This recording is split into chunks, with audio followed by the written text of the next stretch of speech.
Hi, I'm Stan Rosen, longtime member of the Association for Strategic Planning, former president of ASP, and I'm here with Brian Briskey, who's going to be presenting at the upcoming ASP International Conference in May, and he's got a very interesting topic to talk about. Brian's going to be talking about portfolios are too arcane for chaos. Brian, could you say a few words about your background and tell us what brings you to this organization and to the conference? Absolutely, Stan. I'd be happy to. Thank you for asking. So my name is Brian Briskey. I'm a growth strategist for decision trees. And my topic is basically focused on the fact that there's a massive paradigm shift taking place in the United States military. It really kicked off in the middle of the surge in 2007 when I was down there in the military working for psychological operations. And it was under the command of General David Petraeus. It was a big effort at that time to try to figure out how is a military supposed to deal with an insurgency, which is constantly changing. There's just too much chaos on the battlefield. The traditional command and control battlefield strategy planning sessions just weren't cutting the mustard. We would basically put plans together and they would be dead overnight. They even have that old expression, plan only survives first contact with the enemy and then it's no more kind of deal. So what I'm excited to basically share is what's been going on with this paradigm shift. And in a way, it's kind of making full circle because it pulls a lot from the concepts that strategy originally came from when you have generals like Sun Tzu, and how it's more of a visualization exercise in design thinking. So it uses a lot of design thinking principles to reframe the problem multiple times over and then yield new strategic options. You end up with a menu. And then if you're familiar with things like the OODA loop, the idea is that the commanders on the ground really just need to organize and orient themselves around the context as it's happening and then reach into their bag of strategic options and move things around on the fly. So that's what I'm excited to share, and I'm happy to answer any further questions you have. Well, that's a good introduction right there, Brian. You got me interested already. I know I'm going to be at this session because I want to hear what you have to say. A couple of questions that I'd like to ask you to probe a little bit deeper. The theme of this year's conference is going to be strategy in a quote right now world. So is there anything you'd like to add? You answered a little bit of this, but is there anything you'd like to add about what you would like people to take away from this session? What knowledge or ideas that maybe they didn't have going in? Absolutely. I would love to help people kind of kick this idea that strategy planning needs to be a bunch of people in a boardroom like they're watching Dr. Strangelove, and you're going to come up with plans and it's going to work out for the entirety of the year. The pandemic, the recessions, supply chains breaking, what's going on over in different sides of the world right now, we all know that these plans just don't last the way they used to. And so to basically keep up with that and get ahead of it, the logic is that it's about trying to generate more options at a rate faster than complexity is emerging. So why do we have all this complexity? It's nail bust law. It's because of all the interconnectedness of a globalized world. This was inevitable. We heard of the terms like VUCA back in the day where it was like, okay, we're moving around and we're having to deal with more complexity and volatility and things like that.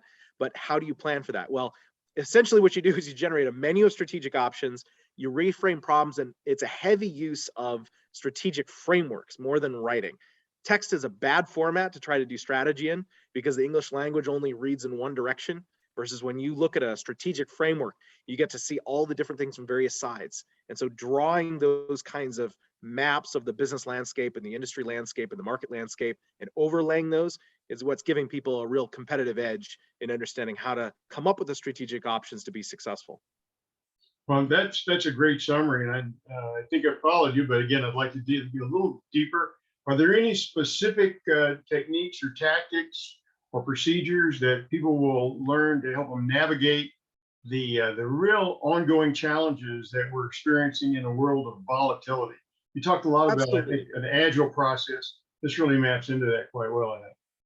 Absolutely. In fact, you mentioned the word agile, and I'm going to use that as a kind of a framework example of a process itself, right? So with agile, it's typical you would come up with these high-level objectives or themes, and then from there go down into smaller levels that you can then run a sprint on, right? Let's say the sprint is your actual budgetary planning process, but how do you come up with what those priorities are for the other issues and things that you want to work on?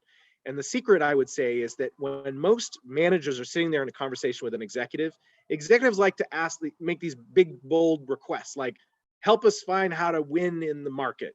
Okay, well, what does win mean, right? It's a broad, ambiguous term, and people don't break it down the way they should. Because if you actually broke the word win out to, okay, is that market share, mind share? Is it about profitability, revenue? Okay, when you say revenue, what kind of revenue? Is it, existing customers? Is it trying to expand into new markets?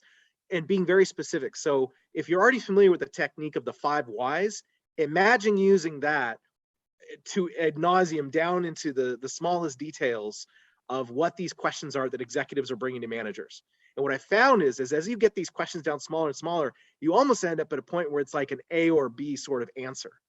And that's when you can begin your search for the strategic framework to pin on to those questions. So the way to think of it is like, and this is why I go with the term decision tree. You take the ambiguous question, you break it out into its small little tiny components and subcomponents, and then you search for and find and attach or build from scratch the right kind of strategic framework to answer that smaller question, which allows you to roll back up to the very top of the decision tree and answer what the executive really wanted to know. I think I get it. That's a great way to describe that process. I'm looking forward to hearing more about it. Just as a final question, Ryan, could you dig a little deeper and give us a specific example, just briefly, of how this approach was applied? Absolutely. I had this really interesting story recently with a client where they had a torpedo dropped in their lap. Basically, the executive said, hey, we're being pressured by a coalition of our customers trying to leverage their market power to get us to lower our switching costs, basically, the buyer lock-in, right? And they wanted to standardize the industry, and that would have been really painful because it would have made it easy for a lot of customers to jump around and would have raised the competitive levels between the client of mine and all the other people they were fighting against. And so instead of being forced to take these two options of join the coalition and play the game for short-term revenue, but loss of long-term profitability, or try to walk away and see the consequences that way, we followed that process where we took that question, we broke it down, and we reorganized the market in a couple different maps to better understand where the market power existed. It didn't look like Porter's 5 forces. It actually came out to some other shape. And what it did was it revealed several other strategic options. And I'll tell you, the answer to it was hilarious. We basically figured out how to make basically a shift in the value proposition with a new feature that made it so that it wasn't just buyer lock-in for the customer, it created buyer lock-in for the customer's customer. So it was too good to say no to, so that their customers are like, yeah, we realize we're buying into your solution, we're kind of locked in for a while, but you basically gave us something to make it so our customers won't leave us either. So we're going to go with that. And they were able to dodge having to play the game with everybody else and reach some kind of agreed standard among all of them and their competition. Yeah, that's great. The power of the process was so strong that it drew the customer in to the team. That's great. Well, look, I'm looking forward to hearing more about this. This presentation is going to be given on Thursday, May 19th at 2:10 p.m.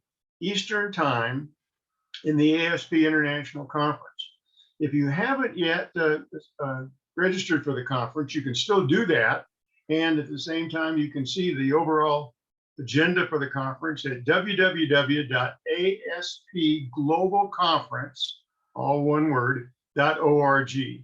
And Brian, I want to thank you for taking time to give us this quick preview, and we look forward to seeing you and everybody else at the conference. Take care. Likewise, Stan, take care.